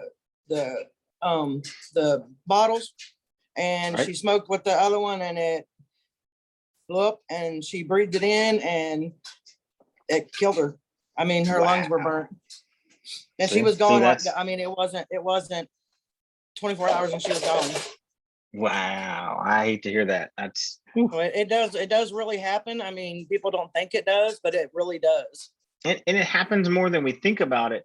It doesn't make the mainstream media or the nightly news that we hear about. We may be in the hospital and see it, be like, oh, what happened to them? And you're like, oh, that 1% chance happened, and it did. I mean, you can see that she lost a family member. So, I mean, it does happen. So, again, I personally haven't seen that, but we know it can happen. Why did it beep in my ear? All right, so here's a nebulizer. So this is one of our nebulizers. These are one of our older ones. This goes where a little piece goes in the mouth. Your Albuterol can go in here, and oxygen flows through here, and it's just like everybody has seen those. You inhale and can blow out the same tube. It has a fast absorption rate. So they are very portable. Medications administered using an MDI or small volume nebulizer. And AMDI requires a great deal of coordination to administer, and it may be difficult because these have to blow anywhere between 10 to 15 also liters per minute. But you got to have the knowledge on what medication to use and how much. So again, it can be done by a basic dependent upon what your local protocols allow you. If that is an advanced, like for an EMT advanced or a paramedic level skill, then that's just basics. We're just not going to be able to do that right now. I don't know, ask. So you that's just one of the inhalers. So here is one of the inhalers that I like to use on kids. It's a spacer that fits over the end of it. It's kind of like a little sleeve. The spacer has an opening for the inhaler at one end and a mouthpiece on the other end. The patient sprays a prescribed dose into the chamber and then breathes it in and out of the mouthpiece until the mist is completely inhaled. Because like for these kids, they may not get all of it at one time. So you're like, I don't know. So as soon as they take it, you take it out and you cover it. You can put it back on there and take it. So it gives you a secondary chance that you're like, okay, well, I can still see there's still some hazes in there, but I want to make sure that haze is inhaled. So that's just another, I've never worked for a service that has this, but it's not saying that they're not used. So those is what it looks like. It's a little sleeve. So small volume nebulizers, these are, some agencies may use these more, but the ones that I'm used to look just like a bag valve, a non-rebreather. Does not have the tube on the end. I've used both in a clinical setting, but I'm just more familiar with the ones that look like a non-rebreather. I'm just not gonna worry. We'll go over that one. Let's see here. We have 16 more slides, just kind of give y'all an idea. So patient's assessments include finding out which medication the patient is on. This information may provide clues to the patient's condition, and it may help you figure out what your treatment can be or will be. It may be extremely useful to the emergency department physician, giving them an information of what medications they're on, or you're like, here's their meds. It's 2 grocery sacks. This can determine to help you if it's a chronic or underlying condition when the patient is unable to relate to his or her medical history. Looking through these medications and starting to learn what they are and what they're used for and how to use them can help you build up some memories too. Discover what the patient takes and transport the medications with a list or a list of them to the ED. Ask about any non-prescription drugs like OTCs, some herbal or legal drugs. Mississippi is now approved medical marijuana. That's a big topic right here, right now. It has to be weight to be regulated on how, who, what, when, where, and why, how it's sold, all that other stuff. As some other states have already have tackled that, we're just behind into the 1800s here in Mississippi. So we're just now coming into this. So all that information is still important on how we treat these patients and how we move forward. Do never underestimate the importance of obtaining a thorough medical history, because if that one little thing you forgot or did not ask can potentially be fatal. Consider a patient's medication to the context of their clinical encounter. Why am I here? Maybe they're out of that medication and that is their cardiac medicine that keeps them alive. Maybe they financially couldn't afford it. They lost their medication. So all those things may be maybe the indicative of why you're at this call particular time. Patients' medications may significantly alter the clinical presentation and acute medical conditions or injuries, like their beta-adrenic blocking agents, the calcium channel blockers, the antiplatelets or anticoagulant medications. Those are super, super important that they got to have those. Again, maybe those instances have happened, or they're flying into your area and the airlines lost their medications. Probably should have had them on board with them. But again, I'm not going to fault nobody. I've seen it all. Some medication errors. So inappropriate use of a medication could lead to patient harm, which we know that, and we don't want to create harm. Ensure that your environment that you're trying to provide this medication isn't part of the problem, like the lighting. I always carry a flashlight everywhere I go. I don't care if I'm going to the swimming pool. I have a flashlight. I take my flashlight out. I set it down. It's a habit. Thank you, ma'am. It's one of those that I've been burnt once, and I don't want it to happen again. Organize your equipment. A lot of agencies have pre-designed how their ambulances look. Certain drugs are certain places, certain tools are here. Their med bags are certain ways. If you have your own med bag, maybe a first responder, a volunteer fireman, or a paid fireman, a career fireman, your bag should be the same from engine company to engine company, from ambulance to ambulance, because it reduces any errors. Limit distractions as much as possible. If there's a circumstance to where you need to be like, we got to go because it's not comforting to me or the patient, and I need to do a lot of things. So at the same time, and I say consider cheat sheets. Use your cell phone. You have like flip guides, pocket guides, field guides. Those things can help you with certain medications. How to do your pounds to kilograms. Have your, what the shelf lives are, what how long a medication is going to last when you give it to them. It's okay to look at there to make sure that you're providing the best, utmost treatment that you have for those patients. That to me, I do it. Right or wrong, I do it. I don't know everything. I have forgotten a few things. Just something that happens. If a medication error does take place, I've had this happen to me before. I grabbed the wrong vial of medication.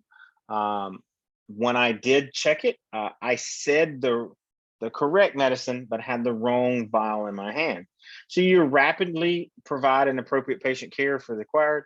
So as soon as you realize it, you need to fix that.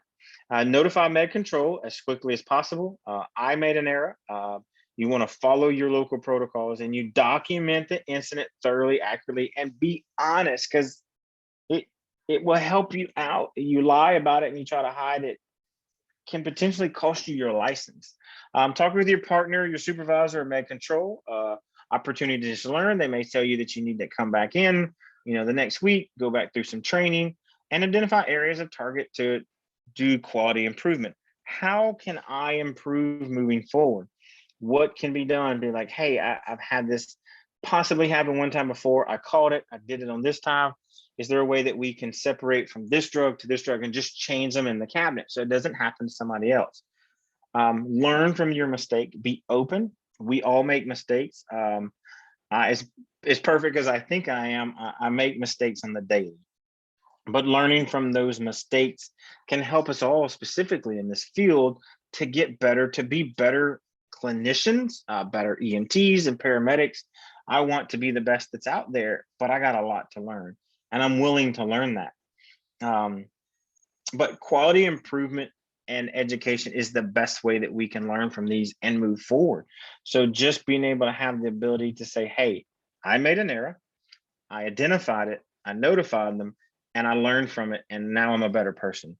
It happened to me one time, and I hope that it doesn't happen to me again.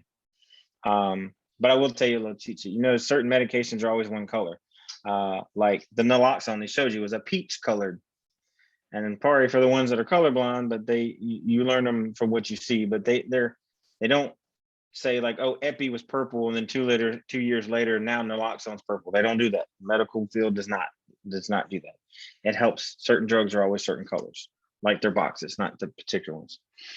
So here, I put this in here. So I want y'all to know the key steps to administering medication. Follow these steps. Obtain an order from medical direction. Select the proper medication. Verify the patient's prescription. Well, if we're giving it, check the discoloration or for impurities. If it just doesn't look right, don't give it.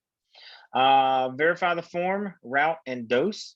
Check the 5. Well, that should be changed. I use 5 rights on an average, but it should be 9 rights of medication administration. And see, Kristen, see, I made a mistake. I verified that. So back to that other chart where it should be changed. So, and document the medication administration. Document time and route is the big thing. And did it improve the patient? When you're writing your report, you want to administer, you want to do all of these, and then turn around and say at 2130, when I reevaluate or during evaluation or reassessment, notice patient's condition improved. Respiration's improved. So that is an improvement of the medication or care that you provided for this particular patient. Documentation is super, super important. Every medication EMTs administer or assist with requires an order from medical direction. Either can be online or offline by your med control, your protocols, or a verbal order. Verify an online order by restating it. Doc, before you hang up, I just want to make sure I get this. You want da da da da da da. Yes, that's exactly what. Okay, thank you, sir. I will document that at this time. And what's your last name again? Okay, Williamson. And is that common spelling or is it a little odd? Okay, thank you, sir. Have a good day. That way, because you have to write that in your report that Dr. Williamson gave you this particular order at 1954. Because you gotta, if not, you didn't document that, then you prescribed the medication on your own, and I don't want to go to jail for nobody. I'm just saying, I make stupid mistakes myself, and I don't want to go to jail. Again, select the proper medication, read the label, verify. And then many medications do have several trade names. Make sure most of the time prescriptions come with a little spot on the side, what is generic or trade or anything like that to help you remember, because some of those names are like 40 syllables long, and I don't know. I just be like, oh, let me Google that. Now I know what that is. Again, we talked about this, verify patient's prescription for patient-assisted administration. When assisting the patient's medications, verify the medications given to prescribe to them. It has to be them. It can't be, well, this is my wife's medicine, but I've taken it for the last 10 years because I just quit getting my prescription. Sir, I can't give that to you. I understand, but I can't do that. Again, check expiration date. Never, ever, ever give an expired medication. We talked about that. I don't want to go over that again. We want to do, so here's when I refer to the 5 rights. These are the ones that are going to be harped on pretty good bit. Right patient, right medication, right route, right dose, and the right time. Again, a patient does have the right to refuse, and you need to educate them, but these are the 5 rights that they really want you to be more familiar with. Oh, do I need to go back for that? Does anyone need me to leave it there for a second for some of y'all?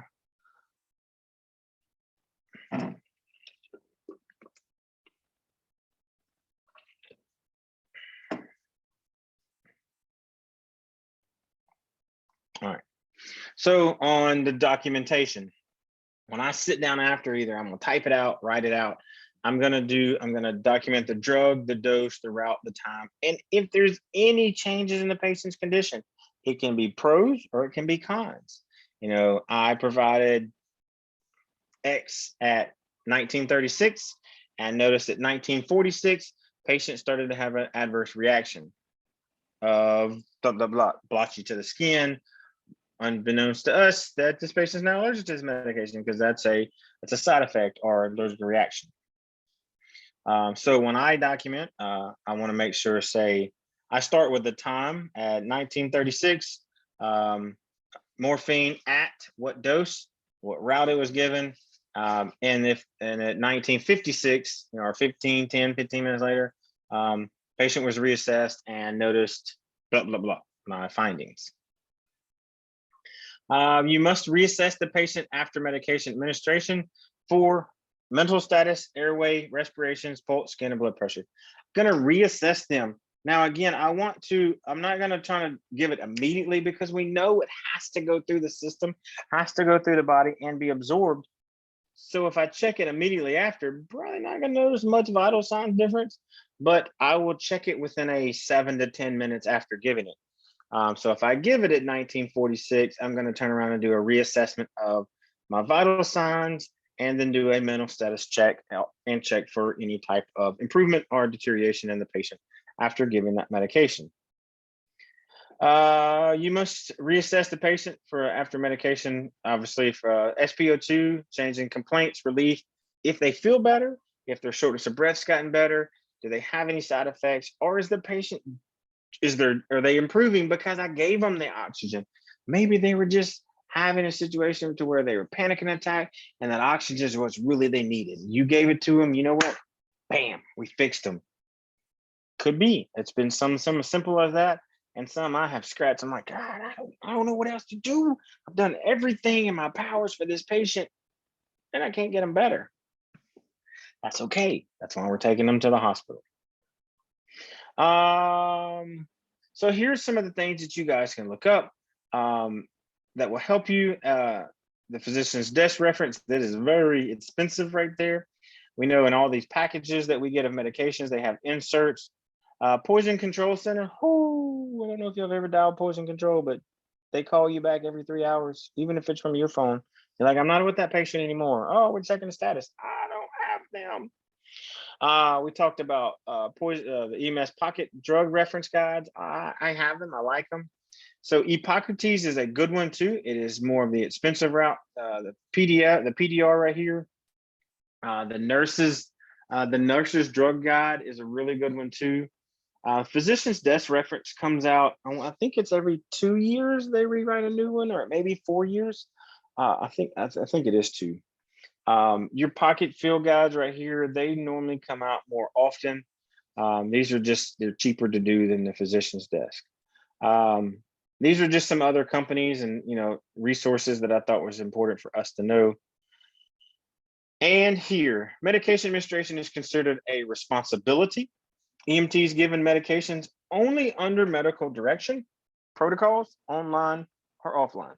You must understand the indications, contraindications, the dosages, the administration route, and form of actions and side effects. Always, always utilize the 5 rights of medication administration. Document that. Document that. Anytime that we do any type of pharmacology medication routes, we provide it. Your documentation needs to be very strong. If you don't document it, you didn't do it. If you did it and don't document it, you didn't do it.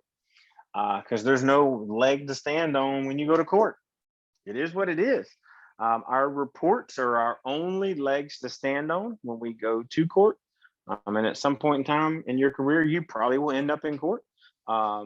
Is a counter sue. May you and your partner could be the initial ones named in the suit because of harm. There's a lot. So I'm very descriptive in my documentation. I write my reports pretty much the same every time. I've built a pattern how I write mine over 20 years. So I know what I want to put in there. I always, like if I'm on the ambulance, I don't ever close my reports until the end of shift. That way I can go back in there and look, and if there's something I need to add, I can add it. And the same thing when I'm offshore. I don't close a patient's report until the Sunday or that patient has departed the platform. I do Sundays because most of the time I have checked with the patient, and we do crew change almost every day of the week, but I check with that patient every other day while they're still on the rig. That is the end of the class tonight. We've almost right at 2 hours. Does anybody have any questions or anything y'all want to talk about when it deals with pharmacology, medications, or anything in that route?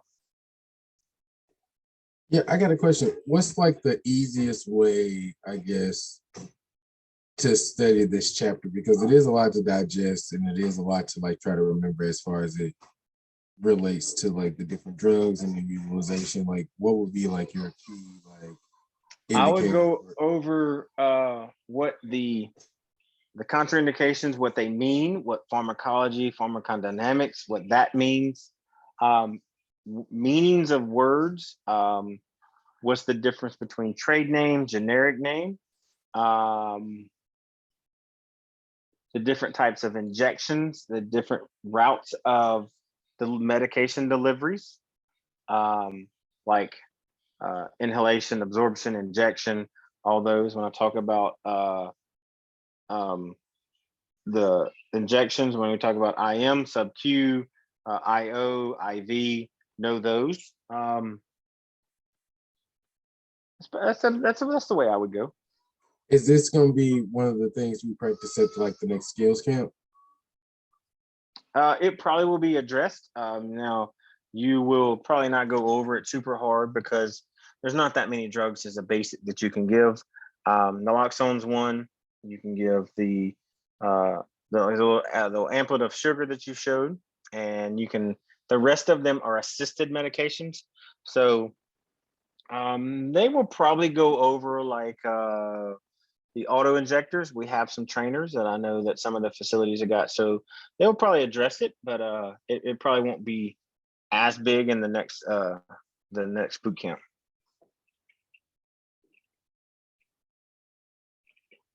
Or if you do it, it'll be while you're doing one of your National Registry checkoffs, and it's just going to be built into a muscle memory. All right, folks.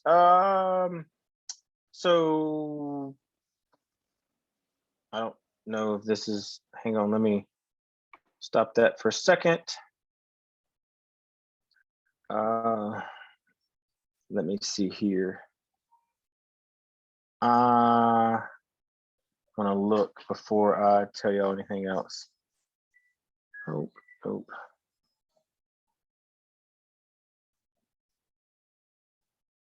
Let me end that, get out of my way, that out of my way. I want to check my file real quick to see, I don't know what else is left in this module. So just want to make sure. I have a question. When documenting meds for a patient, does it matter if we document trade? No, it doesn't. It does not matter at all. That is a good question. It can be confusing when you go to document that, but as long as the spelling is what's going to be needs to be done correctly. Whoops, wrong one. All right, so open that, EMT. So I show this as being the last chapter for mod 2. Does somebody have JB Learning up and they can verify that? If not, I can open it up real quick. It is. Okay. All right. Thank you. So what I'm going to do, just as y'all remember, so I will give you, so we have Wednesday, Thursday, Friday. So your module exam will close on Saturday. The mod exam.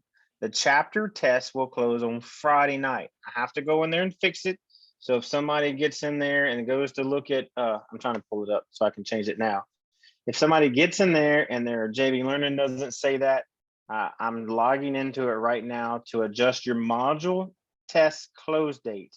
So you will be given an extra day. So you're given 4 days on your module test, and you're giving 5 days on your 3 days on your chapter test. So I am fixing to fix it right now. So your close date, let me edit this. So your close date will now be Saturday, the 12th, February 22 at 23:59. So you're given from tonight at 10 o'clock to Saturday night at midnight on your mod test. And I will change that going forth. Your chapter test is still due Friday night by midnight. I know y'all and I'm being nice. But I felt like that was just, it's a lot. For some of these chapters are massive. Mod 1 was a lot to take, and I kind of felt bad for y'all. Y'all made me feel like I had a soft spot for some of y'all. No. So going forth, I'm going to give everybody an extra date on their mod, and that'll be continued on to the next program also. Anybody else have any questions at all? I closed that out completely without giving you your class code. So let me open that back up and give it to you. So I'm going to share my screen again, wherever it went away, so I can show y'all.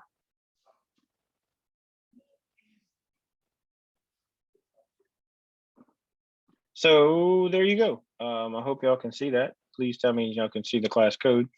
So I will type the class code in the bottom. It's SM64 and the @ sign. That is your class code for this evening. I hope y'all have a wonderful night. Good luck on your test, and I will see y'all Thursday night. I'm gonna sit back here and quiet. If y'all have any questions, please let me know, and I will turn everything back on and talk to you folks. If not, see y'all later.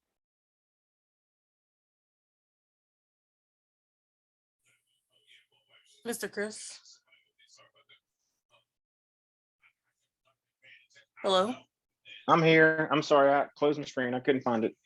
It's okay. It's okay. I have a quick question. So the last time I did a I guess you guys call it a makeup quiz or something like that for chapter 6. And you had reopened it for me, but it doesn't show the current grade that I got. Let me open it right now. Yeah, I forgot to ask you at the last time because it shows it when you click on it, but when you go to the grade screen, it's nothing there. It just shows it as a 0 still. Let me see. In Sydney, right? Yes, sir. It's Sydney. Mod 6. Let me go in here and click that off.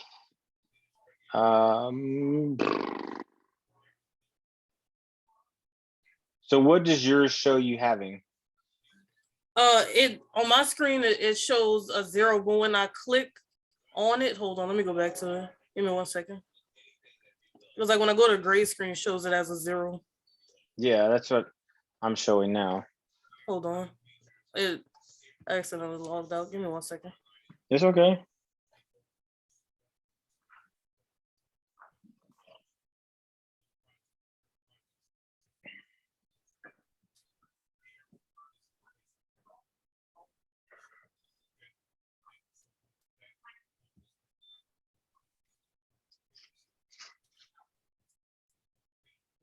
Let's see. Okay, so when I click on it, it shows that it was submitted and it shows points earned 9 out of 10, grade 90. Okay. It has been fixed. You should see it now. Okay, let me refresh it. Yeah, I just fixed it.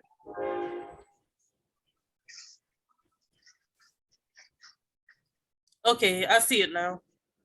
Perfect. I'm glad I'm here for you. Thank you so much. No problem. Have a good night. Thank you. Bye-bye.